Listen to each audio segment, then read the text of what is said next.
Hello friends, I am Harsh. So friends, आज के इस वीडियो में हम बताएंगे कि डायनासोर का अंत कैसे हुआ और इंसानों का जन्म कैसे हुआ। डायनासोर उस समय के सबसे सफल जीव थे, लेकिन अचानक ऐसा क्या हुआ? आखिर ऐसी कौन सी घटना थी जिससे डायनासोर का नामो निशान मिट गया? वीडियो बहुत इंटरेस्टिंग है, वीडियो को लास्ट तक जरूर देखिएगा। तो चलिए फ्रेंड्स, वीडियो स्टार्ट करते हैं। सो फ्रेंड्स, इसके लिए हमें करोड़ों साल पीछे जाना होगा और डायनासोर के उस अंतिम दिन के बारे में गहराई से जानना होगा। तो चलिए चलते हैं आज से करीब 6 करोड़ साल पीछे और जानते हैं कैसे हुआ डायनासोर का अंत। 6 करोड़ साल पहले धरती पर मौसम सामान्य था। समुद्र की ठंडी हवा और बड़े बड़े पेड़ थे। चारों तरफ डायनासोर की चिल्लाने और चीखने की आवाज थी। जब डायनासोर की सारी प्रजाति धरती पर बड़े आनंद से अपना जीवन गुजार रहे थे, तब 10 करोड़ साल पहले ही इनकी किस्मत जा चुकी थी।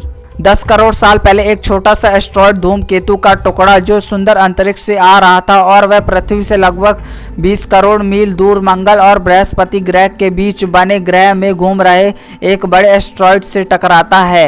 इस टकराव से उस बड़े एस्ट्रॉयड की दिशा बदल जाती है और वह ग्रह से निकलकर सीधे पृथ्वी की ओर 22,000 मील घंटे की स्पीड से बढ़ने लगता है। यह एस्ट्रॉयड चांद के बहुत ही नजदीक से गुजर गया। 40 किलोमीटर बड़ा यह एस्ट्रॉयड हर सेकंड पृथ्वी की नजदीक बढ़ रहा था। जब यह एस्ट्रॉयड पृथ्वी के वातावरण के संपर्क में आया, तब इसकी रफ्तार बहुत ही ज्यादा बढ़ गई। उस वक्त इसकी रफ्तार करीब 70,000 किलोमीटर बढ़ गई। पृथ्वी के वातावरण में घुसने के कारण ये भयानक आग के गोले में वो एस्ट्रॉयड बदल गया। इसकी रफ्तार इतनी ज़्यादा थी कि सिर्फ 4 मिनट में महासागर को पार कर लिया। कुछ ही समय में यह एस्ट्रॉयड मेक्सिको के पास जमीन में टकराता है और लगभग 35,000 डिग्री सेल्सियस की ऊर्जा वाला एक भयानक विस्फोट होता है। इस टकराव का विस्फोट लगभग 10 हाइड्रोजन बम के विस्फोट के बराबर था। यह विस्फोट इतना शक्तिशाली था कि इसके टकराते ही धरती की लाखों टन अंतरिक्ष में चली गई। टकराव वाली जगह पर करीब 180 किलोमीटर चौड़ा और 20 किलोमीटर गहरा गड्ढा हो गया। 16 मिनट 40 सेकंड बाद इस टकराव की वजह से धरती के अंदर चारों ओर बहुत ही बड़े भूकंप आने लगे। इस वजह से समुद्र की विशाल लहरों का निर्माण हुआ और एक के बाद एक सुनामी की लहरों चारों ओर बढ़ने लगी। भूकंप के कारण धरती पर मौजूद सभी ज्वालामुखी बाहर निकल गए, जिसकी वजह से हर जगह पर डायनासोर और कई सारे जीवों का विनाश शुरू हो गया। धरती के महाविनाश की प्रक्रिया आरंभ हो चुकी थी। इस भयानक विस्फोट की रेडिएशन की मात्रा इतनी बढ़ गई थी कि इसके 1800 किलोमीटर की दायरे में आने वाले सभी जीव पूरी तरह जलकर खत्म हो गए थे। और जो उड़ने वाले डायनासोर थे जमीन से तो बच निकले, पर जो मेटल पृथ्वी से अंतरिक्ष में गया था वो ग्रेविटी के कारण आग के गोले बनकर पृथ्वी पर बरसने लगे, जिसमें सभी उड़ने वाले जीव का हवा में ही खत्म हो गए। 10% जीव बच गए। उनमें से भी सिर्फ वही जीव जिंदा रहे जिनका वजन 25 किलोग्राम से कम था।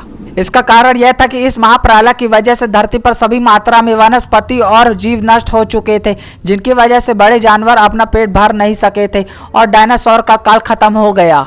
सो फ्रेंड्स, अब बात करते हैं कैसे हुआ इंसानों का जन्म। करीब 1 करोड़ साल पहले पृथ्वी वह रूप लेने लगी थी जिसे आज हम देख रहे हैं। धरती का वातावरण आज के वातावरण जैसा बनने लगा था, लेकिन फिर एक बार परिस्थितियां बदलने लगी और 40 लाख साल पहले एक बार फिर से धरती में हलचल हुई और इससे अफ्रीका में ईस्ट अफ्रीकन रिफ्ट वैली के नाम से श्रीलंका की रचना हुई। इसकी वजह से यहाँ का वातावरण पूरी तरह से बदल गया और इस जंगलों में बारिश आनी बंद हो गई। इस जंगल में रहते थे हमारे पूर्वज बंदर, जिनकी प्रजाति का नाम था पैरोलापिथिक्स। हमारे परिवार की शुरुआत इस बंदर की प्रजाति से हुई। यह पेड़ पर रहते थे और फल खाते थे। यह एक डाल से दूसरी डाल तक नहीं कूद सकते थे। यह कभी कभी पेड़ों की डाली पर 2 पैरों पर चलते थे और यह इंसानों में बदल गए। अब यह प्रजाति के जीव अफ्रीका में बारिश ना होने की वजह से जमीन पर उतरे और जगह जगह जाने लगे। हमारे पूर्वज होमो हैबिलिस ने पहली बार पत्थर को हथियार की तरह इस्तेमाल करना शुरू किया और धीरे धीरे धार पत्थर की मदद से हथौड़ा बना लिया। कुछ सालों बाद जैसे जैसे समय बीतता गया, वैसे वैसे हमारे उन पूर्वजों का दिमाग भी मजबूत होता गया। होमो इरेक्टस जो अन्य जानवरों से ज्यादा होशियार थे, उन्होंने ही सबसे पहले आग का इस्तेमाल करना सीखा। यह खोज उनके लिए बहुत ही बड़ी और फायदेमंद खोज थी। यह उनको ठंडी से राहत दिलाती थी और अंधेरे में रोशनी दिलाती थी। उन्होंने आग पर मांस को पकाना सीख लिया था। करीब 1 लाख साल पहले हम इंसान कहीं भी आ जा सकते थे। हमारे हाथ में हथियार थे, आग को काबू में रख सकते थे। अब हम अफ्रीकन घर को और बड़ा कर सकते थे। धीरे धीरे हम इंसान पूरी दुनिया में फैल गए और मौसम के अनुसार हालात भी बदल गया। खेती शुरुआत की और जानवरों को पालना शुरू किया। शहरों का निर्माण शुरू किया। हमारा विकास और ज्यादा बढ़ गया और हम विज्ञान में आगे बढ़ने लगे। अब हम आधुनिक दुनिया तक पहुंच गए, लेकिन हमारा विकास अभी भी रुका नहीं है। हमें और भी विकसित होना बाकी है और जैसे जैसे समय बदलेगा हमारा विकास भी बदलेगा। सो फ्रेंड्स उम्मीद करते हैं आपको वीडियो अच्छा लगा होगा। हम आगे ऐसी ही इंटरेस्टिंग वीडियो आपके लिए लाते रहते हैं। सो आप हमारे चैनल को सब्सक्राइब कर लीजिए और बगल में नोटिफिकेशन बेल आइकन को प्रेस कर लीजिए। सो फ्रेंड्स मिलते हैं नेक्स्ट वीडियो में, तब तक के लिए बाय।